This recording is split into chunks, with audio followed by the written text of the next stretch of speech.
คำว่าธรรมะแปลว่าความจริงความจริงของทุกชีวิตสรรพสัตว์เกิด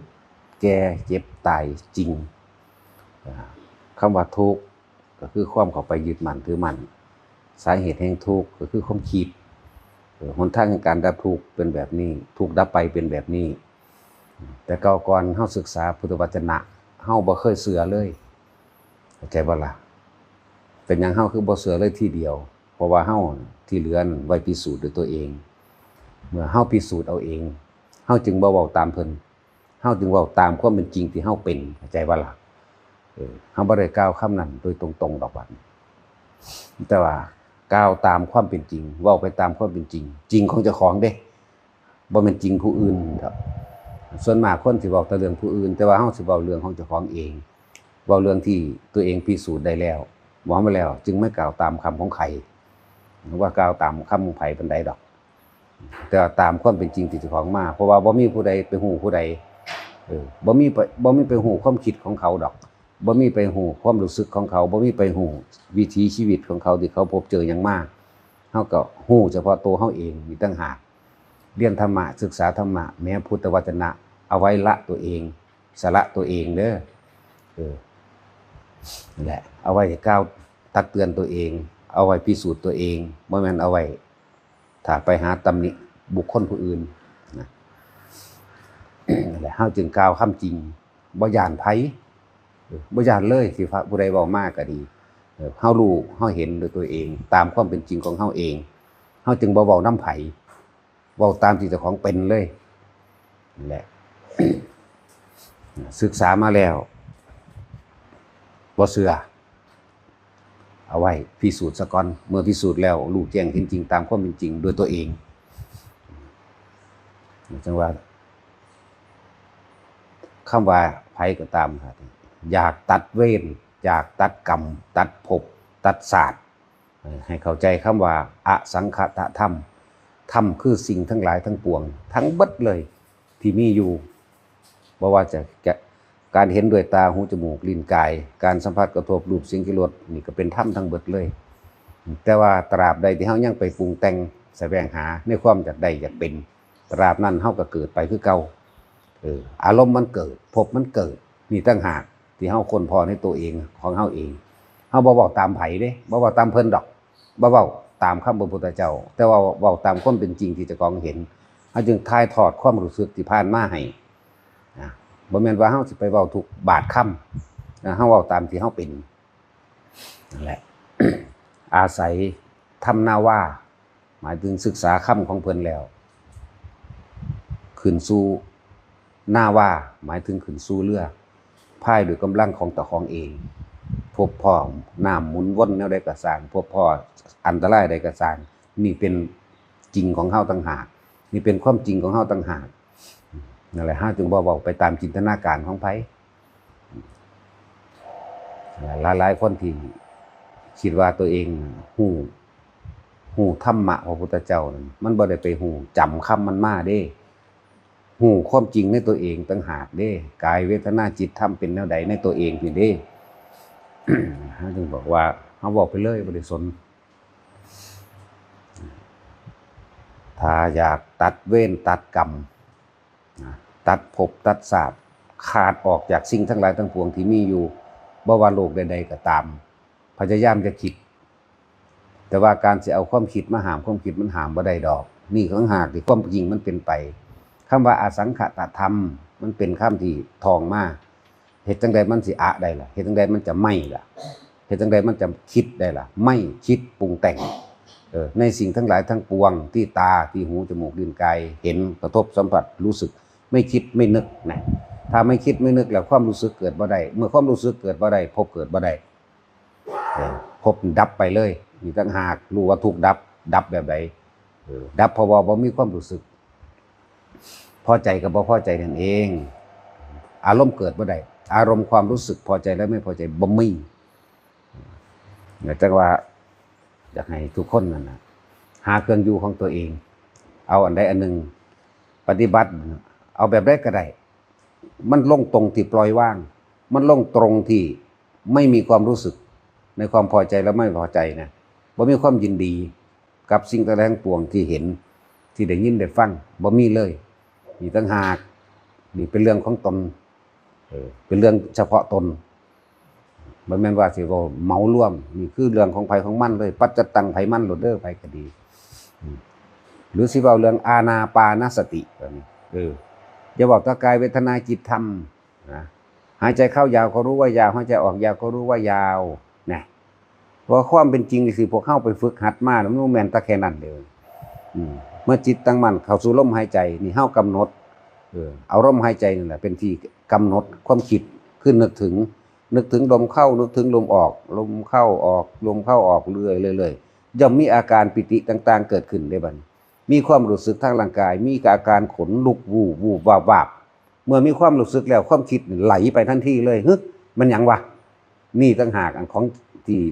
สำหรับเฮาเนี่ยมันหยังผีบ่อันนั้นบ่อันนี้บ่สารพัดนั่นแหละก็เลยรู้จักว่ามันถูกเพราะว่ามันคิดออกตัวนั่นเมื่อมันฮู้แล้วก็พยายามทีแรกหายใจธรรมดาเป็นคนลุกคนพองเป็นร่างกายโยกร่างกายสั่นมั่งก็เกิดความคิดนึกว่าผีบ่เจ้ากรรมนายเวรบ่เทวดาบ่สารพัดแต่ละมันสิคิดไปเกิดความรู้สึกนั้นพบเกิดความรู้สึกที่พอใจมั่งบ่พอใจมั่งก็พบเกิดนี่แหละดังว่าในระหว่างทำการของการปฏิบัติจริงๆมันต้องได้ประสบการณ์พบด้วยตนเองเด้บ่แม่นจินตนาการบ่แม่นคาดคะเนในความน่าจะเป็นแล้วก็เอาไปสรุปเดาให้ผู้อื่นว่าผิดว่าถูกเด้ความรู้สึกมันเกิดปึ๊บตามความเคยชินคนเฮามันยานมันเคยคิดไปทางต่ำก่อนผีบ่อันนั้นบ่อันนี้บ่เด้ขนลุกวูบวาบขึ้นมานี่ต่างหากนี่คือความจริงที่ทุกคนมันประสบมาหรือตัวเฮาเองประสบมานั่นแหละเฮาต้องรู้ลึกเข้าไปในความรู้สึกอันนี้รู้ลมเข้ารู้ลมออกรู้ลมเข้าลมออกเริ่มจับความคิดได้ว่าความคิดนี่มันปรุงมันแต่งเฮ็ดให้เกิดความรู้สึกพอใจมั่งบ่พอใจมั่งอารมณ์มันเกิดพบมันเกิดอุปทาน4คือหยังใส่ความเห็นของเจ้าของเขามายืนยันตัดสินจากความที่ได้ยินได้ฟังมามั่งที่เป็นเองมั่งกามุปาทานเป็นความพอใจในสิ่งที่อยากได้เฉพาะสิ่งที่ตัวเองพอใจในรูปรสกลิ่นเสียงสัมผัสและอารมณ์ความรู้สึกบ่อยากให้มันเป็นแบบนี้อยากให้มันเป็นแบบนี้เนี่ยภาษาข้ามรูปราคะซื่อๆหรือกามุซื่อๆมันเลยบริญญาภาษาข้ามนี่แค่ว่าบ่คิดบ่นึกหยังเลยรู้อยู่กับลมรู้อยู่กับลมเข้ารู้อยู่กับลมออกทำให้บ่อยทำให้มากมันก็เกิดความเคยชินมันก็บ่คิดนั่นตัวแม้ความรู้สึกอันเป็นร่างกายโยกนะแม้ความรู้สึกอันเป็นขนลุกขนพองขนหัวลูกสั้นสังล้างขึ้นปานหญ้าค่าซ่าเบิดตนเบิดโตซ่าเบิดหัวซ่าเบิดหน้าเด้ตึงไปเบิดโตพุ่นเด้นี่ตั้งหากผู้เขาปฏิบัติอีหลีเขาพอแท้นั่นน่ะเป็นแบบนั้นแล้วเขาสิคิดสินึกกับความรู้สึกที่มันเกิดทางกายนี่บ่นี่แหละตัวเฮาควบคุมคือบ่ให้คิดบ่ให้นึกต้องทำความรู้สึกอยู่กับลมเข้าลมออกคือเก่ารู้สึกโตมันก็รู้อยู่แล้วล่ะรู้สึกโตในขนลุกในบูบวาบในตัวเองบางทีมันจุกเข้าไปในข้อนี่จุกอึกเข้าไปมาจุกลิ้นปีกับจุกมันก็ให้น้ำตาไหลออกมาก็มีนั่นแหละถ้าสิผ่านจังไดบัดนี้ตามความเคยชินเฮาสิบังคับบ่ให้มันให้เนี่ยกูบ่ได้ให้กูบ่ได้เสียใจนะกูบ่ได้ยังหาเหตุผลและต้องหยุดเหตุให้ได้ต้องหยุดเหตุก็คือความคิดนั่นเองนะอยู่จังซี่แหละเฮาเฮ็ดทั้งสลับตาหลับตาและมื่นตาเฮ็ดสลับกันบ่แม่นว่าเฮ็ดทีเดียวเว้ยเฮ็ดเป็นล้านเทื่อพุ่นเด้บ่ได้แม่นเด้ซ้ำ100เทื่อพันเทื่อสิมาคุยว้อๆน่ะเอาจนว่ามันเบิดแนวคิดละเบิดแนวคิดเลยคิดหาเหตุผลนั่นคิดหาเหตุผลนี่เหตุผลอีหยังก็สร้างแต่ล้วนแต่เป็นเหตุผลไปเกิดนั่นมันไปหันได้บัดมันลงเข้ามาร่วมมานี่ได้บัดก็เลยบ่มีความคิดบัดนี้มันแปลกเด้ถ้าบ่กระทุ้งมันบ่ออกเด้อันคำเว้าคำคิดคำอีหยังที่มันคือมันละไปแล้วมันถิ่มไปแล้วต้องกระทุ้งขึ้นมาแน่แม้มันสิขึ้นมามันก็บ่มีได้อารมณ์นะมันบ่มีนั่นแหละคือว่าวันนี้รู้ลมเข้ารู้ลมออกอยู่แล้วอาการต่างๆที่ว่ามานี่เพิ่นก็ใส่ชื่อมันว่าปิติไปเฮาไปเว้าตามความรู้สึกของเฮาชื่อภาษาออกมาซื่อๆเด้ว่าคนชื่อภาษาบาลีว่าปิติคุตกาปิติ ภารณาปิติโอกันติกาปิติอุปงคาปิตินะโอกันติกาปิติคือนั่นคือนี่ก็ว่าไปนั่นจะพากันเป็นหลงตัดศัพท์อันนั้นแหละเอาความจริงที่เจ้าของเป็นโลดเฮาก็บ่ได้ถิ่มศัพท์มันดอก แต่เฮาถอดออกมาเป็นภาษาที่เข้าใจง่ายๆในคนเดียวกันในคนคือกันนี่แหละบางทีมันก็ใหญ่ขึ้นโตมันใหญ่มันโพ่งขึ้นเลยมันอ้วนวู้ขึ้นบักใหญ่บางทีมันก็ยืดขึ้นบนบางทีมันก็ตกดิ่งวูบลงไปทางใต้มันบางทีมันก็เห็นเป็นคือเจ้าของเองเดินจงกรมบนอากาศมั่งตีลังกาอยู่มั่งลงไปหายใจในน้ำมั่งโอ้ยสารพัดแต่ว่าเสียกให้เข้าใจคำว่าสักตะว่าได้บัดก็เลยว่าสักตะว่าเห็นเนี่ยบัดคือมันต้องผ่านประสบการณ์มากมายแล้วแหละมันเลยบ่คิดบ่นึกอีหยังเลยความรู้สึกพอใจและบ่พอใจมันเลยเกิดบ่ได้เป็นอันว่าละอารมณ์เท่านั้นแหละทั้งเบิดนี่ละอารมณ์ความรู้สึกในความพอใจและไม่พอใจเด้อพบเกิดบ่ได้พบดับไปบ่มีการเกิดอีกแล้วกันหน้าเฮาบ่ได้มีความเข้าไปติดไปชินในความอยากได้วัตถุสิ่งของใดเฮาก็บ่อยากได้อยากเป็นไปตามอารมณ์ใดมันก็บ่เป็นการในเมื่อมันบ่คิดถึงสิ่งใดสิ่งหนึ่งแล้วอารมณ์มันสิเกิดมาจากไสแม้กระทั่งความรู้สึกที่มันเกิดกระทบอยู่กับเฮาเดี๋ยวนี้ก็ตามมันบ่ปรุงแต่งต่อเด้มันเลยเอิ้นว่ารู้อยู่ซื่อๆนั่นเองและมันมีทั้งภายนอกภายในแหละธรรมก็ดีแต่ทั้งภายนอกภายในก็สร้างยึดได้ที่ความคิดจับลมไว้ไปก็ดีเป็นวิธีที่ง่ายแล้วจับลมไว้ และตัดเวรตัดกรรมนั่นน่ะคือจะคิดเท่านั้นบ่ต้องไปคิดยากเรื่องว่าเคยฆ่าคนมาแล้วเป็นร้อยเป็นพันเคยเป็นลักเคยปล้นเคยจี้เคยฆ่าเคยเฮ็ดหยังก็สร้างผู้ใดว่าอยากเข้าไปรับผลของมันอีกนะแม้กระทั่งว่าที่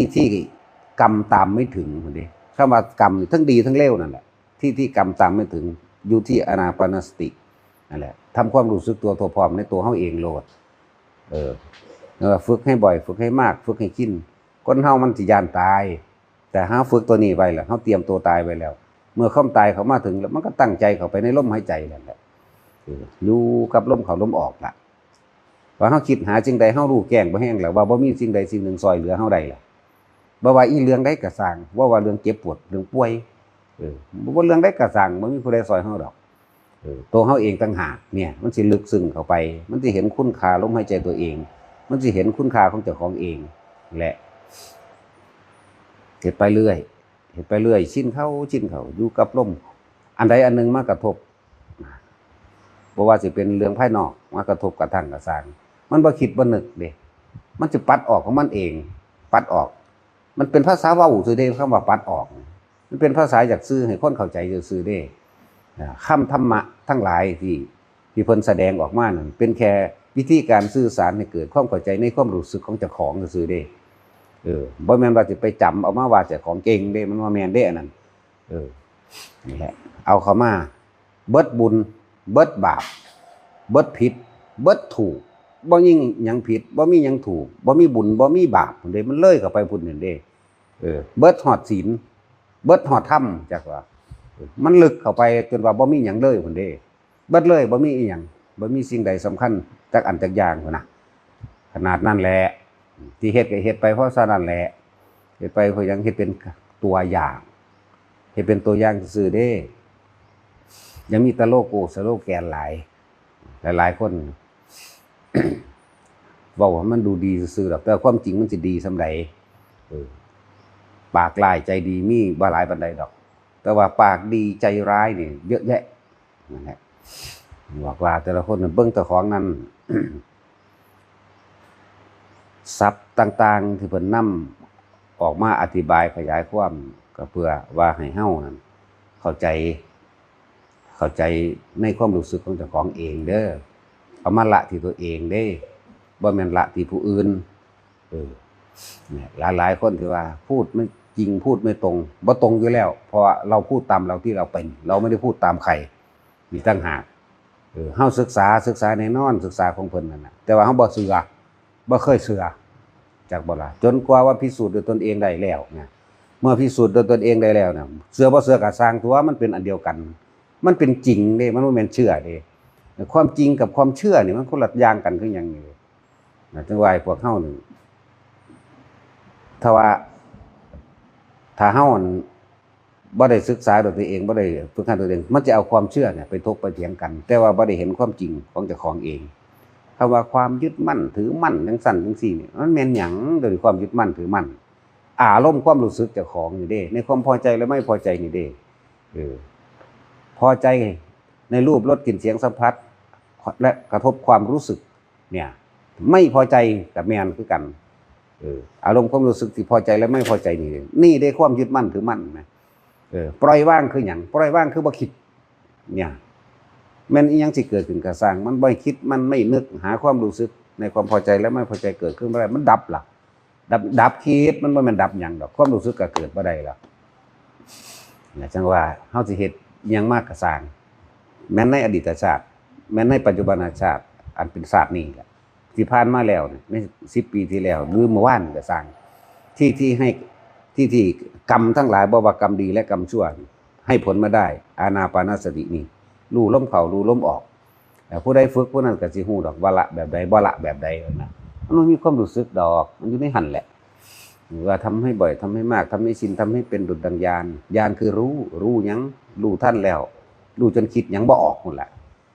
คือมันบ่เอาเข้ามาคิดเลยแหมนั่นแหละคำว่าอาสวะนะเกิดขึ้นบ่ได้เนี่ยอารมณ์ความรู้สึกที่ยังไปข้องเกี่ยวในความพอใจและไม่พอใจเกิดบ่ได้นิ่งทั้งที่วิ่งอยู่ก็ได้นี่แหละว่างทั้งที่เดินอยู่ว่างทั้งที่ทำงานนิ่งสงบทั้งที่ทำนั่นทำนี่เด้เอาตัวพี่เด้เขาบอกว่านิ่งแบบนั่งนิ่งเด้เนี่ยหลายอย่างผู้ใดฝึกแล้วผู้นั้นสิเข้าใจดอกหน้าคำว่าปล่อยว่างคือบ่คิดตอนนั้นแหละเป็นสั้นอันนั้นมันเป็นสื่อมันสื่อเด้เพิ่นเอานำมาปล่อยว่างจังซั่นจังซี่ทำใจจังซั่นจังซี่กายเวทนาจิตทำจังไดจริงๆก็จิตมันคุมเบิดทั้งกายน่ะคุมทั้งเวทนานั่นแหละคุมทั้งสิ่งทั้งหลายทั้งปวงถึงมันรู้มันเห็นนั่นแหละมันก็รู้อยู่ทุกอย่างน่ะแต่ว่ามันสิละเป็นบ่เท่านั้นแหละละคือบ่คิดเท่านั้นแหละนอกนั้นบ่ละดอกแต่ว่าเขาเจ้าที่เขาเจ้าเว้านั่นน่ะเขาเจ้าก็เว้าเพื่อแสดงสื่อสารอยากให้เกิดความเข้าใจซื่อๆบ่แม่นว่ามีอารมณ์ก็มีจังว่าจดจำมานี่ จดจำมาแล้วก็ต้องมาพิสูจน์ตัวเองตัวบ่แม่นไปพิสูจน์ไปดอกนะเอาละพอละ